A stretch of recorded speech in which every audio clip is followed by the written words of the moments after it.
28 Tampa Bay News. Good evening. Thanks for choosing 28 Tampa Bay News. I'm Brendan McLaughlin. And I'm Marty Tucker. Here's what's happening tonight. If you think life behind bars should be a drag, you'll be glad to hear what's going on in 2 Florida jails. We'll have details. And 28 Tampa Bay News has uncovered what may be a new public health hazard. It could be as close as your favorite fast food restaurant. Linda Hurtado joins us with a story you won't see anywhere else. And how much do you love your pet? Enough to spend $2,000, maybe $3,000 to save its life? If your answer is yes, you're not alone.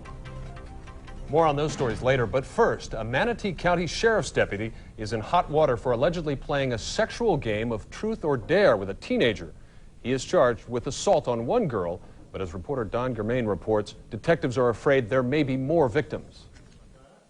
Don Romaine is the talk of the Manatee County Sheriff's Office. Romaine was the advisor to the Explorers program until he was arrested for what police call a bizarre game of truth or dare. He spanked the bare buttocks of a cadet who is 15 years old.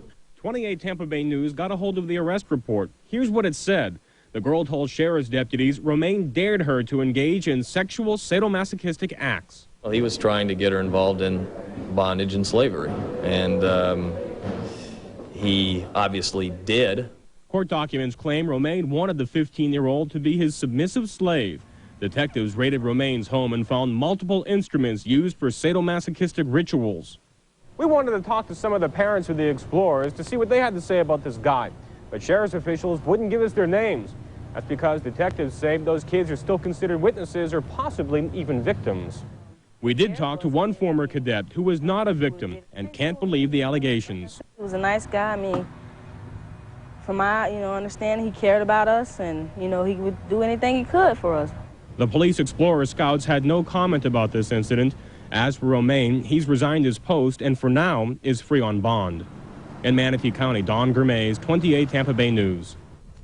Court records indicate Romaine had sexual activity with at least one other Explorer cadet. That relationship began 7 years ago. Marty? It is guilty as charged for an accused child molester. A Highlands County jury has convicted 50-year-old Frank Potts of molesting a 12-year-old Lakeland girl.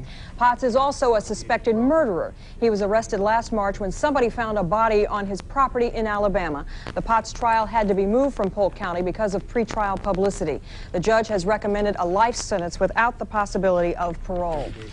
And 2 Florida jails, one in Polk County, the other in Hillsborough, have decided that inmates have just too much of a good life. As Mark Gioiello reports, from now on, some of the perks they've been enjoying will be taken away. No doubt about it, jail's a drag. Lots of time on your hands and not a lot to do. But some inmates at the Polk County Jail came up with a way to break the monotony. Just say you're sick. Joint pain, backaches, a multitude of complaints that you really couldn't put your finger on. Every complaint gets you out of your cell and into the infirmary, whether you're really sick or not. So they slammed the door on the fake sick breaks. They started charging. Headache, $6. Toothache, $8. And guess what? Inmates started feeling a lot better. Either 3/4 of our inmates have been beating the system, or we've had some miraculous healings in the county jail in the past couple months. Now, inmates here in Hillsborough County may get a little sick of the new TV policy. The TV stays, but shows like Monday Night Football are out of here. We don't want them to see anything that's entertaining that would make them think that they're in a good place. Now, the inmates back in Polk County can catch the game, but if the score makes them sick, they're going to have to pay. In Polk County, Mark Gioiello, 28 Tampa Bay News. Folks in Polk County say charging inmates for health care will save taxpayers $250,000 this year alone. Another kind of health care problem in the news tonight. Hillsborough County's health department is trying to prevent an outbreak of measles at a local daycare center. Public health nurses were giving immunization shots to staff and children at the Fun Factory preschool this afternoon. Last week, a 2-year-old boy came down with the measles. It's the first reported case in Hillsborough County in the last 3 years. The shots are the best way to prevent an outbreak. This is a disease that is transmitted by person to person, so we're very concerned that other children could acquire it. Symptoms associated with measles include high fever, coughing, runny nose, swollen eyes, and rashes. Medical care for kids can be expensive, but if you're like most parents, there's no price on love. But can you say the same about your pet? How much is too much to keep them healthy and alive? As Dawn Witt reports, some pet owners are facing a different kind of healthcare crisis. Gonna get all fixed up today. Meet Ollie. She's 8 years old but very sick. She has diabetes, Cushing's disease, and now cataracts. Without surgery, she'll be blind for the rest of her life. This is Brandy. She's 2.5 and has heart failure. Without a pacemaker surgery, she'll die in a matter of months. And little Rocky, only 21 days old. Born with a cleft palate that makes it impossible for him to nurse. Without surgery, he may starve to death. But all 3 of these dogs will survive, thanks to modern medicine and the generosity of their owners. The families are pulling thousands out of their wallets to keep their canine companions alive. The Campos have already spent more than $5,000 on Ollie, a stray they got free. And now this cataract surgery will run another $1,200. People are more aware of what's available than they were 15 or 20 years ago. And because they know it's available for themselves, they expect it for their pets as well. No limit. As long as I can save their life or help them, there's no limit to what I would spend. And we love our animals, and we don't have children, but they are our children. You're very good. You're very good. Yes. Brandy's heart rate was drastically slow. Now a pacemaker has brought her back to life at the price of $1,700. I've had a lot of people tell me that, just put her to sleep. But there's no way I could do that. It'd be like saying that to a family member. And little Rocky. He is proving to be a fighter. His owner has been feeding him carefully herself since he is unable to eat by himself until undergoing a $900 surgery. Now he'll easily hold his own with his bigger brothers and sisters. Letting that dog die would have just been like throwing it away, but we couldn't let these dogs go. And these folks are not alone. In fact, last year, people across the country spent more than $10 billion, that's $10 billion, all on veterinary care for their pets. Boy, Donna, I love my dog as much as the next guy, but with people going without health care, is there some kind of limit to the types of surgeries you can have done? Well, there certainly doesn't seem to be. In fact, the first successful kidney transplant between unrelated dogs was just done in September. And the cost of that, a whopping $10,000. Well, spend your money on what you want, I guess. Yeah. Thanks a lot, Dawn. Well, don't drink anything until you know what's keeping your drink cool. Next on 28 Tampa Bay News, we'll give you the scoop on how ice, that's right, ice, may be harmful to your health. No, your eyes aren't failing you. 3 in a row brings out the fans and the Bucks for the Bucks. And we've flipped the switch. Now we'll show you how 28 Tampa Bay News was born. We'll be right back.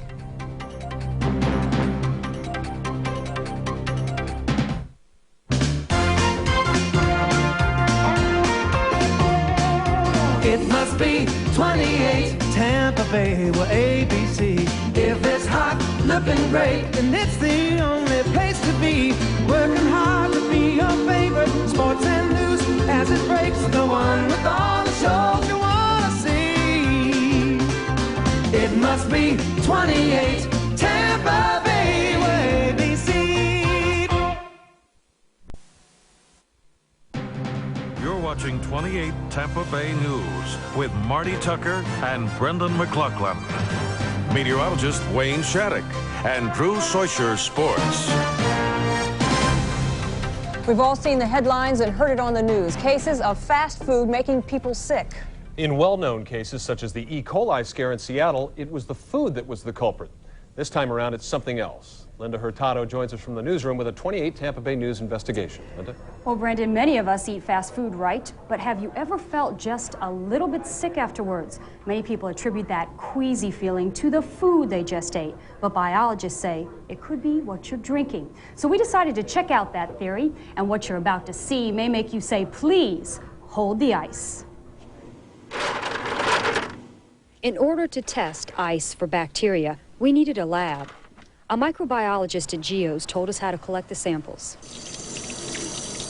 Wash your hands, pick out the ice, and put it in sterile bags he provided.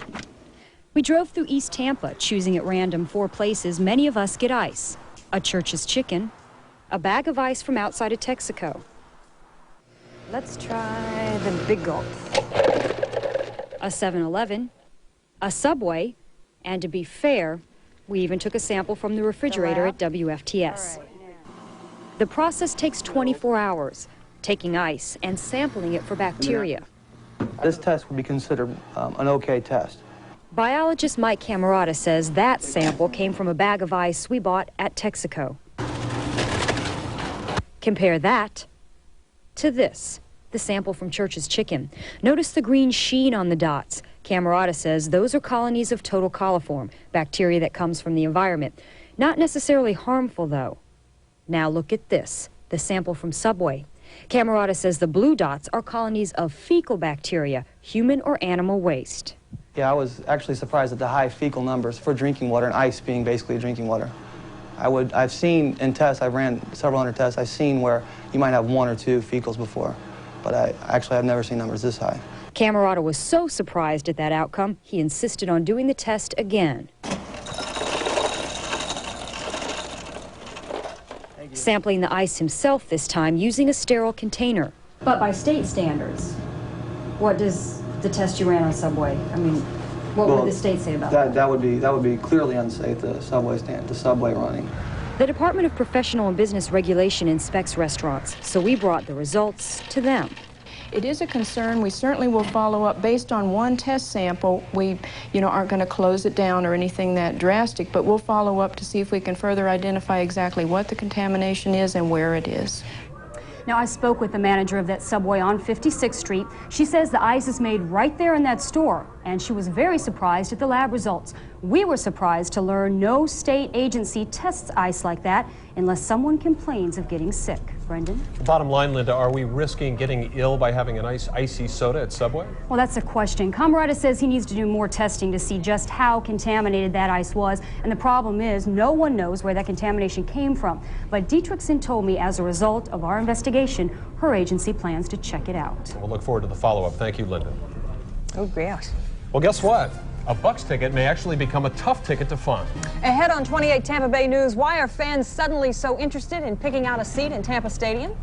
And it's starting to look and feel a lot like Christmas. Wayne will tell us if the cool weather is here to stay. Stay with us.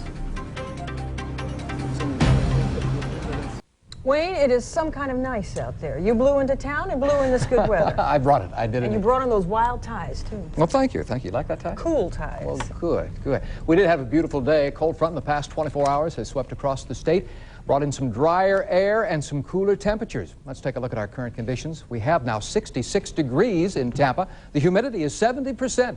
Winds out of the northeast at 6 miles per hour. The barometric pressure is 30.08 and rising. Our low this morning was very chilly, I thought pleasant, 48 degrees. And high today, 59, the normals 52 and 73, and they're the records for this state, 39 and 88. Now, I want to show you temperatures around the state. We've got readings in quite a wide range, 50s in the north, central, 60s, and down in the southern sections of the state, we do have some 70s, but that's confined down south. You can see skies are partly cloudy to mostly sunny in parts of the central sections of the state. A lot more cloud cover up in the northern areas of the state, but we are not expecting any precipitation across the state for tonight. We can see quite a bit of cloud cover up in the northeastern and eastern sections of the state, but most of the precipitation is in the south, central, and western sections of the U.S. Some rain and mountain snows from Arizona, New Mexico, into western sections of Texas. Also another batch of precipitation, again, mostly rain, but snow in the mountains from California up into parts of Idaho and Montana. And this is the biggie. This is the big player in this week's weather, and it'll be continuing to move on to the northeast, causing more snow. Matter of fact, in some of the mountains, quite a bit of very heavy snows. That's good news for the skiers. It's pretty cold up in the north sections of the U.S. We have single-digit readings in parts of North Dakota and Minnesota. As a matter of fact, the 50s are squeezed down to the southwestern U.S. and the warmest part of the country, well, South Florida, with some 60s and 70s, but most of the country, as you can see, single digits, teens and 20s across the Great Lakes right into the northeast. Now, here's our forecast for tomorrow. Lots of sunshine because of high pressure building over much of the eastern sections of the country. Will be some scattered showers in the Carolina coastlines, also the Texas coast. Lots of snows up in the northwest. There are your next tides, with the first tide, low tide tomorrow morning at 5:35, and Winds will be out of the northeast at 15 knots for you boaters. The seas will be running 1 to 3 feet. Gulf temperature 75 degrees. Now, for the next 24 hours, well, by 11 o'clock tonight, we should have fair skies, 58 degrees. We'll wake up to about 52 and 73 degrees for a high tomorrow afternoon. Good weather. Again, lots of sunshine coming up this week and pleasantly cool temperatures. Oh, sounds real nice. Terrific weather for power shopping. That's right. Thanks, Wayne. 28 Tampa Bay News is on the air, but the best is yet to come. Still ahead, how we're breaking new ground to bring you the news. I'm Drew Soisher, coming up on 28 Tampa Bay Sports. Yeah, baby, 3 in a row! 3 in a row! The streak continues.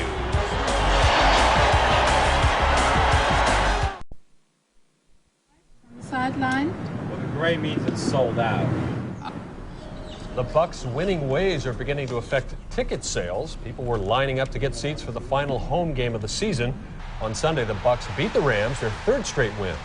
A spokesman for the Bucks ticket office says he's selling more tickets now that the team is winning. Most fans we spoke to confirm that. They say the winning streak is the reason they're snapping up these tickets, not because they fear the new owners may move the team out of Tampa. You know, Marty and I were wondering if maybe you could work something out for us. New in town. Sneak in a few tickets. No connections, new in town. Well, what good are you then, Drew, to us? Absolutely no good for now. Okay. Hi, everybody. Pleasure to meet you. My name is Drew Soisher, and I hope the news can be this good every time we talk. The Bucks have won 3 games in a row for the first time in 12 years. The Bucks beat the Rams yesterday at the stadium. Incredible afternoon for wide receiver Charles Wilson. 4 catches, 176 yards, and 2 touchdowns. Surprised? I'm not surprised. No, I'm not surprised. Now, I can go deep on anybody, really. I'm not surprised. I was just glad Craig was able to get the ball to me. Oh, they got the ball to rookie Eric Brett also. 119 yards rushing, scored a touchdown, and birthday cake for dessert. It feels good to win a game on your birthday, and hey, I'm glad to be here 24 years. Happy birthday. 24-14, Bucks beat the Rams for the first time since 1980 and make it 3 straight for the first time since 82. Wow! And now we're finding out not that we are able to win a game, but that we're able to play like winners. We can be a winning team. All right, let's figure this out all together now. It's Monday night, and we're the new ABC affiliate. Do you know what I'm getting at? That's right, it's Monday Night Football. So we missed the first 25 years. Sue us. Dolphins and Chiefs tonight from Miami, where Kyle Kraska is hanging out with the Monday Night crew.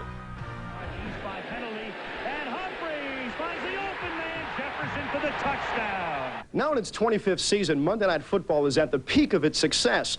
And I know at least a few guys who would say there are 3 very good reasons for that success. What do you think, fellas? Hey, happy to have you guys aboard. We're really excited about this. And our dream one day is to have a Monday Night Football game in Tampa, which we haven't had in a long, long time. Well, Bucks or no Bucks, Monday Night Football is the most popular primetime show in history.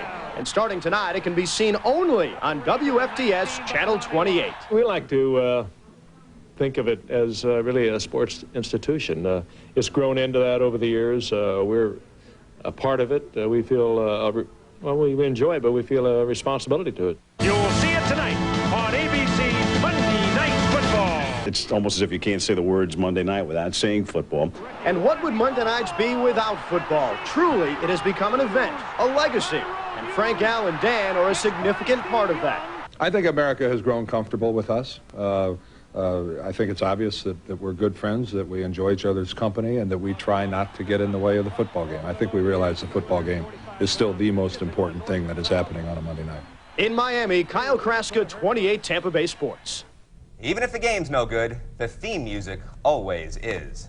That's sports. Nice meeting you. I'm Drew Soisher. You are right about that. I That's see you my favorite your part. Fingers and That's tapping right. Your toes. That's right. Yes. I tune in to Monday night. I have for years. I never watch the game. I watch the theme music, watch the helmets hit, and then I'm out of the room. I never have any idea who's playing. I know what I'm getting you for Christmas, the CD. Just get me the CD version. That's right. All right. Thanks a lot, Drew. A breaking news story just into 28 Tampa Bay News. The principal of Jesuit High School in Tampa is now on paid administrative leave. 3 men have accused Thomas Mulryan of sexual misconduct. The incidents allegedly took place in Rome, Italy, more than 30 years ago. Right now, police have not filed any charges, but we will have the latest on this story on 28 Tampa Bay News tonight at 11. Well, some of you may have done what we're doing before, building a new house from the ground up. Building the 28 Tampa Bay newsroom was a lot like that, and we'll take you behind the scenes next. But first, a look at your favorite ABC programs you can see tonight on Channel 28. Coach, Blue Skies, and a big game on Monday Night Football, the Kansas City Chiefs and the Miami Dolphins. I think it shows that this is a proud day for WFTS television. Not only did we launch our newscast, we also broke ground on a new state-of-the-art facility today. WFTS General Manager Jim Major and Tampa Mayor Sandy Friedman did the honors. The $20 million studio will be right across the street from Tampa Stadium. But for now, 28 Tampa Bay News operates from a temporary studio in Clearwater. Bob Kendrick looks at the launch of this newsroom with apologies to an old Christmas favorite. 'Tis 2 weeks before Christmas, and it's busy and all, but things are quite quiet over here at the mall. Instead, you're at home, TV programmed with care, to see a new newsroom go on the air. Wayne will be on camera too for his close-up. Now, the launch date is here, but we thought you should know the hard work that's gone into creating this show. The set came together with, oh, such a clatter, hammering, nailing, and one or two splatters. On producers, directors, reporters, reception. 28 Tampa Bay News. On editors, writers, researchers, technicians. We come from all over, New York to LA. And because this is Florida, Canadian, eh? Now there's a box within a box. Explain that to me. Our leader, he challenges us all to excel. First do it right, then do it well. Otherwise it looks like, to the viewer, like the viewer's like not invited to the party. The months have flown by as we've prepped and we've preened to put something fresh on your old TV screen. All right, we're coming out to the sports block now. We're going to come out to a 3-shot on camera 3. Yes, it's 2 weeks till Christmas. There's still much to do. But here's a gift for you early. 28 Tampa Bay News.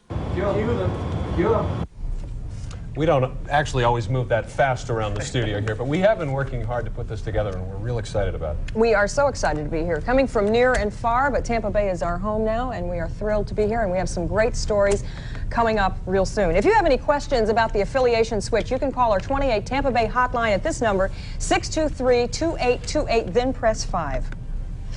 So we want to thank you for making 28 Tampa Bay News your choice for news. ABC World News Tonight with Peter Jennings is next. We'll see you again here tonight, right after Monday Night Football and that great theme music.